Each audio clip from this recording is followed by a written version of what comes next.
Hello, and welcome to the Nursing Economics podcast series. This series provides extended content relating to articles published in the journal, such as interviews and roundtable discussions. While visiting San Juan, Puerto Rico in January 2019, Nursing Economics editor Dr. Donna Nickitas sat down and talked with the Honorable Eduardo Bhatia, the current minority leader of the Puerto Rico Senate. Their conversation focused on climate change and Hurricane Maria's impact on Puerto Rico. They also discussed Puerto Rico's collaboration with environmentalists to find solutions to reduce pollution and conserve energy on the island through the use of renewable energy, including solar power and electric cars. It is our pleasure and honor to present Dr. Nickitas' interview with Senator Bhatia in this episode of the Nursing Economics podcast series. Welcome to Nursing Economics podcast series. This is Donna Nickitas, editor of Nursing Economics. Our podcast today is focused on climate change and the impact of Hurricane Maria on the island of Puerto Rico. We will examine the consequences of climate change and its greatest threat to public health and other environmental issues as they arise from climate. Today, I am in the city of San Juan, Puerto Rico, conducting this podcast with the Honorable Eduardo Bhatia, Senator and past President of the Puerto Rican Senate. He's a lawyer by profession and training. The Senator is known as a champion and advocate for promoting public and governmental policy reforms, as well as a defender of all foundational aspects of democracy. He's accepted my invitation to this podcast for several reasons. First, to share the story of Hurricane Maria, as well as the current and future challenges in Puerto Rico. These questions now are set forth to allow us to understand the plight of Puerto Rico and its resiliency back after the hurricane. Would you kindly, Honorable Bhatia, introduce yourselves and let our audience know about what you're doing here and how you came to this position of being elected as senator? Well, thank you, Donna, for being here in San Juan. Great to be here. It's kind of noisy in the background a little bit because we are in a restaurant right next to an area that was highly impacted by Hurricane Maria. And I wanted you to come over here, perhaps to see firsthand. We could have done this interview indoors at a much quieter place. But I think it gives a perspective to our listeners, even though you are not seeing it. It gives a perspective to our listeners as to how close the beach and the water and the coastal areas are to everything in San Juan. Puerto Rico is a very small island. And I am from Puerto Rico. I am a senator in Puerto Rico, as you were saying. And I love my island, and I love the people from my island. Unfortunately, many of the people from this island not only passed away after the hurricane, but a lot of people left the island. We're having some serious policy challenges, and one of them I think we're going to talk about today, and how that particular aspect is affecting the lives of so many people here in Puerto Rico. But happy to see you here. Welcome to Puerto Rico. Well, thank you. So let's actually begin the question and answers right now. Let's start with climate change. Climate change creates new risks and exacerbates existing vulnerabilities. For example, the recent impacts of Hurricane Maria on Puerto Rico. Can you tell me how climate change presently is challenging the island's health, safety, quality of life, and the economic impact? That's a very important question because I think it covers the fact that, number one, we have to recognize that climate change is happening.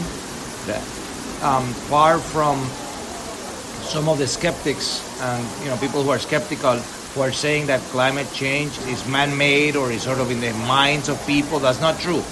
I mean, we're seeing climate change all over the place, and the hardest hit areas will be, of course, islands. Islands, and the smaller the island, the more at risk the islands and the people in those islands will be. Puerto Rico is a very small island. It's 100 miles long, 35 miles wide. That's a very small island. That's the size of Puerto Rico, 3,500 miles, square miles. It just makes it, again, very small. I drive 2 hours and I'm on the other side of the island. And that's it. And that's as far as I can go. So think about it, in terms of the oceans rising, we have many structures that are very close to the ocean. And again, neighborhoods, complete neighborhoods will be vanished, will be eliminated. But not only that, we're getting a lot of rain. We're getting hurricanes. That is disrupting our economy. We're getting less investments from people who don't want to invest in a place that they know will have a future stronger hurricane. Who wants to lend money? What insurance company after Hurricane Maria wants to come here? So there are many policy aspects, including, of course, the fact that housing has to be strengthened. Many of our homes, we don't have snow in Puerto Rico, so many of our homes are built with materials that are not necessarily the greatest, and that presents another risk for life and for just simple housing for many of our elders up in the mountains of Puerto Rico. So what have you done to examine and protect the current infrastructure and then reorganizing and formulating new plans? Do you work with the individual island locales to develop planning and zoning requirements? Yeah, that's I think the greatest challenge is when you develop the planning and zoning regulations, and you know you have to make them stricter and stronger, but the people don't have the money to comply with those standards. What do you do? And the fact is that over 45% of the people of Puerto Rico, almost half of the people of Puerto Rico, fall under the poverty levels based on U.S. standards. So, you know, what do you do? I cannot tell someone not to live somewhere. They have to live somewhere. So the question is, how do we subsidize the development of a better housing? And the answer is, well, of course, we have to pump in a lot of money. Now, that brings me to another issue, which is unrelated, but related. Unrelated because it has to do with a different set of circumstances, but Puerto Rico is financially broke. So we have declared bankruptcy. And as a result, we don't have the access to the market. We don't have the access to loans and to financial instruments that can help us finance some of the construction that has to take place in order to comply with the construction codes. Now, I will say one thing. 95% of the homes in Puerto Rico, 95% of the homes that were built based on the codes did not suffer during the hurricane, did not suffer major damage. I mean, windows were blown out and whatever. But in terms of the structures themselves, they were pretty resilient, they were pretty good. Now, there were so many thousands of homes that were non-compliant. And those homes that were non-compliant with the codes, they suffered, they had major sufferings. And those homes are mostly in neighborhoods and areas and communities that are very poor. So economically, there's an impact there, and that has to be... Economically, there's a huge impact, and it impacts the poor the most. And I think that's the one thing we have to recognize and come to terms with. Which is a critical component of Which is a critical component of any policy plan that we develop. Okay. So let's move on and talk about what, if any, actions that Puerto Rican has taken or is considering to cut greenhouse gas emissions, to reduce climate-related risk, and also increase opportunities to protect these communities that you're talking about, to protect the most vulnerable and help them, whether it's housing or other issues. That's another great question. Puerto Rico is a small island, contributes very little to pollution. But, you know, I guess on a square mile measurement, we are contributing a lot. So I started looking at the subject, and a number of environmentalists, we all got together, and we started looking at ways to ameliorate the situation on the island. The first thing is almost 90% of our energy production, generation, comes from burning fossil fuels.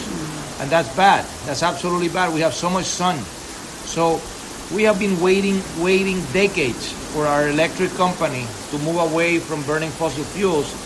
And why finally we're about to approve a bill in the Senate, it's my bill with another Senator Selhammer, where we are mandating a move. It's no longer voluntary. We have to mandate a move to renewable energy, to solar energy. Let's move our families 25% by 2025, 50% by 2040, and 100% renewable by 2050. So we're giving ourselves 30 years to completely change the landscape of generating energy on the island. That will come also hand in hand with the fact that electric cars are being developed, and we believe that the whole island will be replacing their cars over the course of the next 10 years. That's another reduction in greenhouse emissions that are affecting the warming up the environment. So I introduced legislation that has not been approved yet for Puerto Rico to adopt the Paris Agreement, regardless of what the president said and what the president did. I think, President Trump moved away from the Paris Agreement, which was horrible for the United States. It was horrible for the world. So I am in favor of cities and localities and states throughout the union that have adopted the agreement regardless of the position of the president. And we are also moving in the direction of safeguarding our coastal areas and making sure that we plan ahead for what should be another 50, 60, 70 years of dramatic weather change throughout the world. What's been the response to your other government officials and the citizens of Puerto Rico in terms of this proposed legislation? The problem is, and I think we are sharing this problem with everyone in the United States, is that planning is not a word that we use often. And people tend not to believe things until it's too late. And every time we tell folks here, you have to move away from this. Changing the culture of doing things in a certain way is never easy. So there has been resistance. There has been resistance from, of course, if you sell oil to Puerto Rico and you check is $3 billion a year for selling oil, I mean, my God, you don't want that to go away. Thank you, Senator Bhatia, for sharing with us an update about the challenges confronting Puerto Rico and the role of government in mitigating climate changes on the island. Your explanations on how elected representatives must seek to better coordinate, collaborate, and cooperate with private and public sectors help us to understand how best to protect residents, especially the most vulnerable, older adults, women, children, and those with complex care needs. This has been most informative. Addressing climate change saves substantial dollars in avoided risk and tragedy long term, and in the daily operations in the short term. I am pleased to announce to all our listeners that our January-February 2019 issue of Nursing Economics is focused on climate change. Inside this issue, you will find timely information about the impact of greenhouse gases on our environment. The manuscripts within the journal address pollution and help us better to prepare for the impact of climate change that is already occurring. You will find substantial information and why professional nurses have an imperative to respond to climate change with practical advantages of decreasing pollution. Nurses have a moral and ethical imperative to respond by decreasing greenhouse gases. I would also like to bring to your attention that recently there have been several reports published that address climate change. The first is the Intergovernmental Panel on Climate Change, and it has stated that we have until 2030, a short 12 years, to avoid the worst impacts of climate change. The next publication, entitled The Fourth National Climate Assessment, states that if unchecked, the United States is likely to see hundreds of billions of dollars of damage to our economy by the end of the century. These reports state urgently that we must act now. I want to thank you for joining us today on this podcast and encourage you to read our special issue. Thanks again. The Nursing Economics podcast series is owned and produced by Genetti Publications Incorporated. All rights reserved. No portion of this podcast may be used without written permission. Having assumed office in 2017, the Honorable Eduardo Bhatia is the current minority leader of the Puerto Rico Senate and the former president of the Puerto Rico Senate.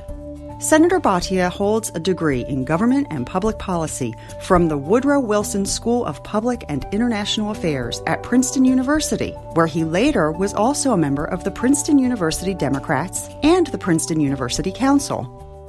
Senator Bhatia's career in public policy is extensive, including in 2014 authoring the most comprehensive energy reform law in Puerto Rico's history, as well as his roles as chair of the Eastern Regional Conference of the United States Council of State Governments and president of the National Hispanic Caucus and state legislators. He is also a member of the Council of State Government, the National Association of Latino Elected Officials, and the National Hispanic Leadership Agenda.